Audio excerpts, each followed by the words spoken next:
Okey, Assalamualaikum dan salam sejahtera. Hari ini kita nak bincangkan tentang aktiviti 7.3, iaitu muka surat 120 teks ya.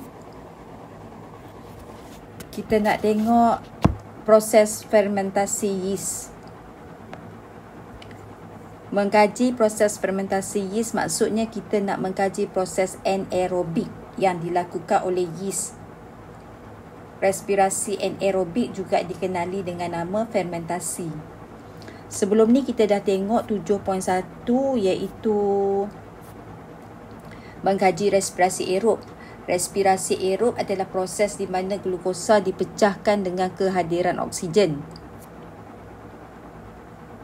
Kita gunakan organisma lipas kan? Kat sini kita gunakan lipas. Lipas kat sini. Tapi dalam respirasi anaerob ni kita gunakan yeast.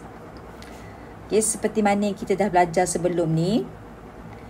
Apabila yeast melakukan respirasi anaerob ataupun respirasi alkohol, glukosa dipecahkan dalam keadaan tanpa oksigen. Okay, kita dapatkan tenaga daripada glukosa tu dengan tidak menggunakan oksigen. Oksigen tidak digunakan untuk membakar glukosa. Hasilnya kita akan dapat etanol, karbon dioksida dan juga tenaga. So yang ni kena ingat ni. Yang ni kena ingat. Tenaga yang kita dapat adalah sebanyak 210 kJ. So kita nak dalam eksperimen nanti, dalam aktiviti 7.3, kita nak mengesahkan betulkah semua proses ini berlaku. Betul tak proses glukosa dipecahkan dalam keadaan tanpa oksigen, dapat etanol, karbon dioksida dan tenaga. So kita nak confirmkan. Sebab itulah kita buat eksperimen 7.3. Okey, kita tengok. Pernyataan masalah, apakah hasil yang diperoleh melalui proses fermentasi yeast? Apakah hasil yang diperoleh? So hipotesis, fermentasi yeast menghasilkan tenaga, karbon dioksida dan etanol. Formula ubah yang dimanipulasi kehadiran yeast. Formula ubah yang bergerak balas, kita nak tengok perubahan suhu. Perubahan suhu tu maksudnya kita nak tengok ada tenaga ke tidak. Perubahan air kapur, kita nak tengok ada gas karbon dioksida ataupun tidak. Dan bau etanol, kita nak tengok betul ke ada etanol dihasilkan. Yang kita malarkan isi padu larutan glukosa terdidih dan keadaan anaerob. Kita apa nanti bila kita tengok prosedur ni nanti awak boleh faham. Okey, bahan yang kita gunakan adalah ampaian yeast. Maksudnya ampaian tu larutan yeast dalam bentuk larutan. Yeast ni yeast yang kita biasa guna kat rumah untuk kita buat roti. Okey. Kita gunakan yeast tu. Ampaian yeast 5%, maksudnya ada kepekatan dia. Larutan sukrosa 5% terdidih. Larutan sukrosa 5% terdidih tu maksudnya kita gunakan larutan glukosa, kita panaskan sampai dia mendidih, and then kita sejukkan. Tujuan dia adalah untuk membuang semua oksigen yang ada dalam larutan glukosa tu. Bila kita didihkan, jadi dalam larutan tu memang dah tak ada oksigen. Air kapur dan juga minyak parafin. Macam minyak masak lah. Fungsinya macam minyak masak. Radas, kita gunakan tabung didih. Tabung didih beza dengan tabung uji sebab tabung didih kita boleh gunakan untuk pemanasan. Tabung uji hanya untuk meletakkan larutan saja. Termometer, silinder penyukat, tube penghantar dan penutup gabus. Okey, seterusnya kita nak tengok prosedur. Isikan 2 tabung didih. Isikan 2 tabung didih dengan 15 ml larutan glukosa 5%. Tengok setiap larutan yang dia gunakan, dia akan mention berapa ml dia guna dan berapa dia punya kepekatan dia. Yang ni lah yang selalu awak suka abaikan. Berapa mil. berapa kepekatan dia. Semua benda-benda yang macam remeh-remeh ni kena tulis. Yang telah dididihkan dan dibiarkan sejuk. Maksudnya macam ni. Nanti kita tengok gambar rajah ni. Larutan glukosa 5% terdidih, kita masukkan dalam set A. Juga larutan glukosa terdidih 5% kita masukkan dalam set B. Yang ni set B.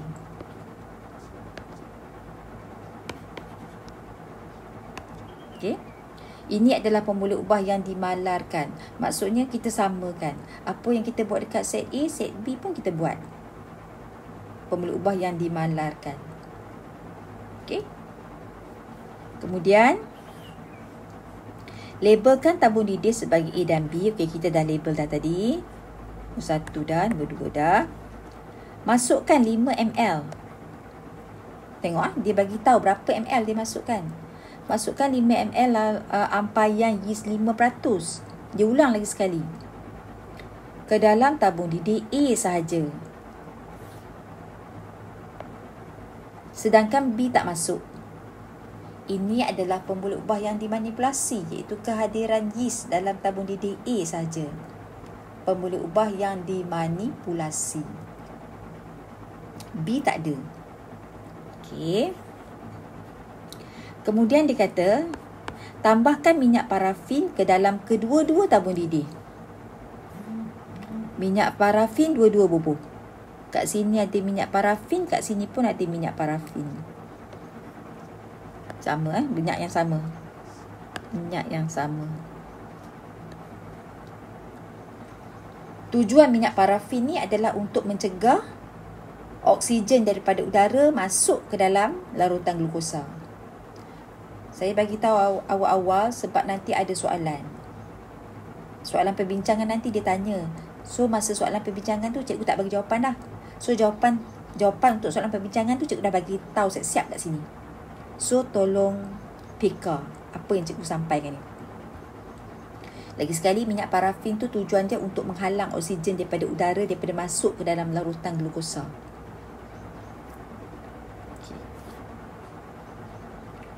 Nombor 5, tutup kedua-dua tabung didih dengan penutup gabus berlubang. Penutup gabus yang berlubang yang mempunyai satu tiub penghantar. Okay, kita tutup.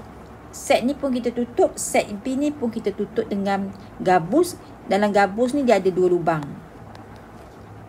Satu lubang untuk kita sumbatkan termometer, satu lubang lagi untuk kita sumbatkan salur penghantar. So kita make sure ketat lah. Jangan longgar, make sure ketat. Okay.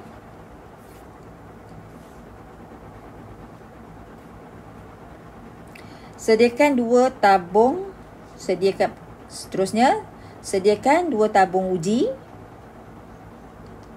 Kita tak pakai tabung didih, kita pakai tabung uji. Dengan 2 ml air kapur masing-masing. Tengok, dia masuk, dia tuliskan lagi, dia mentionkan lagi berapa ml. Celupkan setiap hujung tiub menghantar ke dalam setiap tabung uji yang mengandung air kapur. Maksudnya macam ni lah. Ni macam ni. Sebab tu, bila setiap kali kita tulis laporan eksperimen, kita kena sertakan sekali dengan gambar rajah.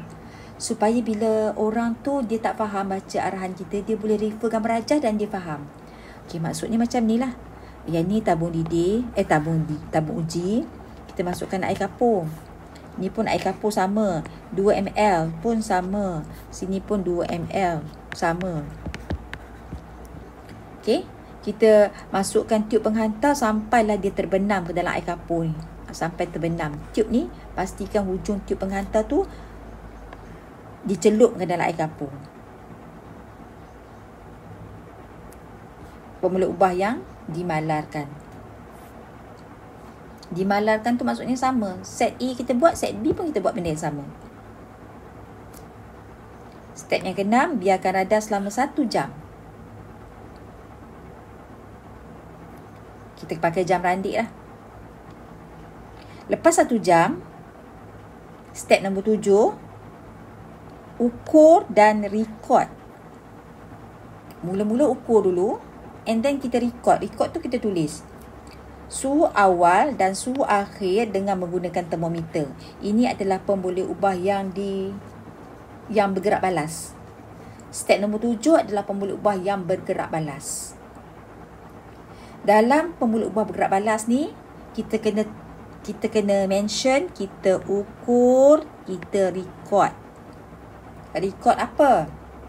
Record suhu awal dan suhu akhir dengan menggunakan termometer. Alat mesti tulis.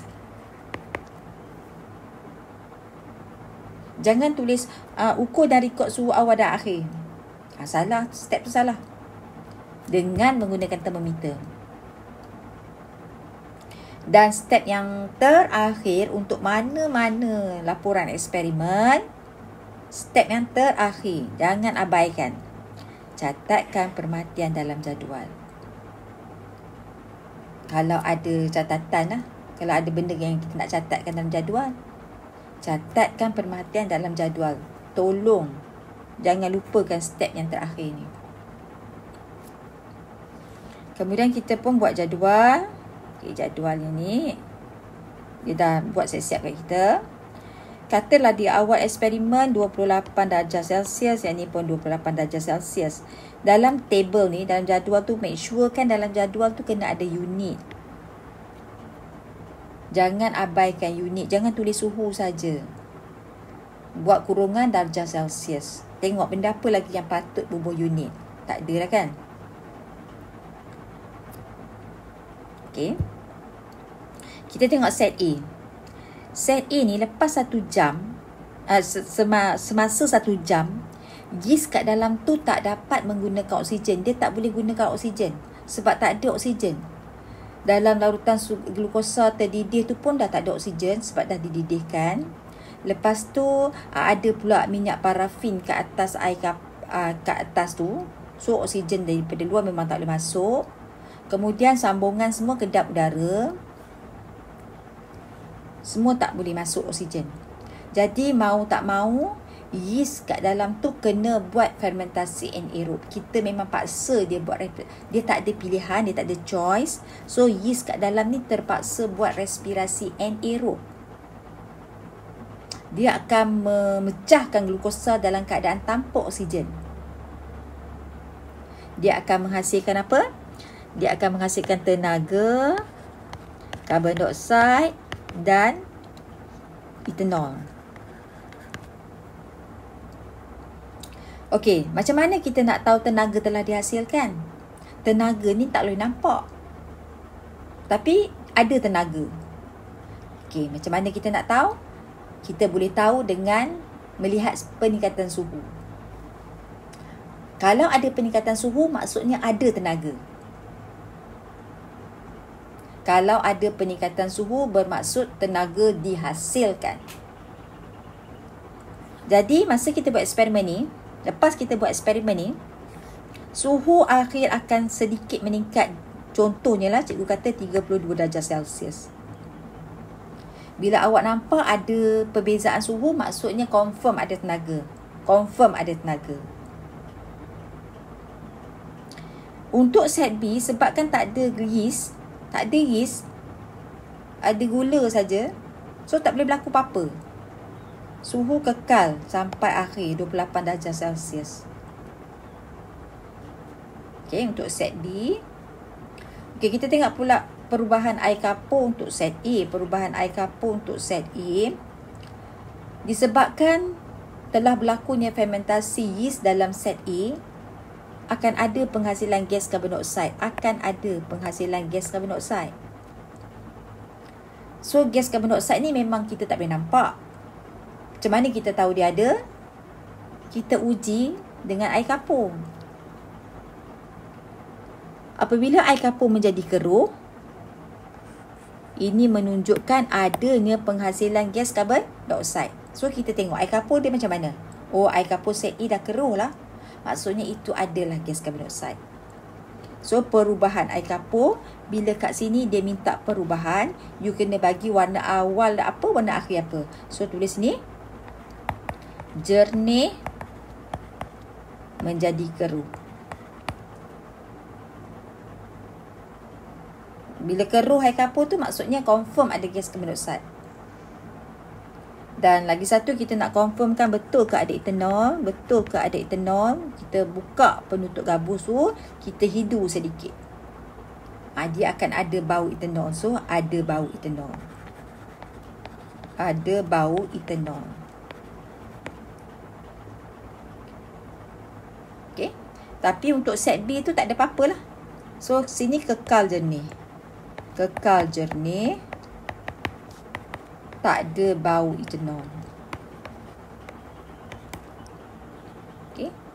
Jadi lepas kita buat eksperimen ni, kita pun boleh buktikan, okey, memang yeast telah melakukan fermentasi yang akan menghasilkan tenaga, karbon dioksida dan juga etanol. Jadi kena pastikan sambungan semua kedap udara. Kalau tak kedap udara, maksudnya dia tak akan buat respirasi anaerob. Nombor 1, perbincangan. Bagaimanakah cara untuk mengekalkan keadaan anaerob untuk memastikan proses fermentasi berlaku? Cara dia, yang pertama apa dia tadi? Minyak parafin. Letakkan minyak parafin. Letakkan minyak parafin kat mana? Tulis ayat penuh. Letakkan minyak parafin pada larutan glukosa 5% sedidih. Yang pertama. Yang kedua, larutan glukosa 5% mesti dididihkan dan disejukkan. Tujuannya untuk membuang oksigen yang ada dalam larutan tersebut. Yang ketiga, pastikan semua sambungan adalah kedap udara. Okey, so ada 3 lah. Apakah fungsi menyediakan tabung uji B? Sebagai eksperimen perbandingan. Kita nak bandingkan. Kalau tidak, kita tak tahu. So, kita kena ada buat satu. Okey, seterusnya. Apakah tujuan mendidihkan larutan glukosa terlebih dahulu? Yang ni kita dah bincang tadi. Saya tak mau ulang lagi. Nombor 4. Bagaimanakah keputusan yang diperolehi menunjukkan fermentasi telah berlaku dalam tabung didih A? Apa buktinya yang menunjukkan fermentasi telah berlaku dalam tabung didih A? Maksudnya, buktinya, yang pertama, ada peningkatan suhu. Yang kedua, ada perubahan pada air kapur, iaitu air kapur daripada jernih bertukar menjadi keruh. Dan yang ketiga, ada bau etanol. Jadi cikgu dah bagi jawapan. Semua soalan perbincangan ni semua saya dah bagi jawapan. Awak just dengar dan salin saja. Tak payah fikir lah. Kesimpulan, adakah hipotesis diterima? Awak tulis sini, ya. Cadangkan satu kesimpulan yang sesuai. So, salin balik hipotesis. Salin semula hipotesis. Jadi untuk aktiviti 7.3, tolonglah salin, saya minta tolong tu. Tolong salin laporan ini dalam buku eksperimen. Dalam buku eksperimen kita lah. Okey. Dan lagi satu, tolong lukiskan gambar rajah ni. Saya tak mau photostat. Saya tak nak awak photostat. Saya nak awak salin dan lukis sendiri dengan menggunakan pensel. Pensel lah. Pakai pensel. Bukan pakai pen. Okay. So, kerja untuk hari ini adalah aktiviti 7.3. Okay. Mudah sangat.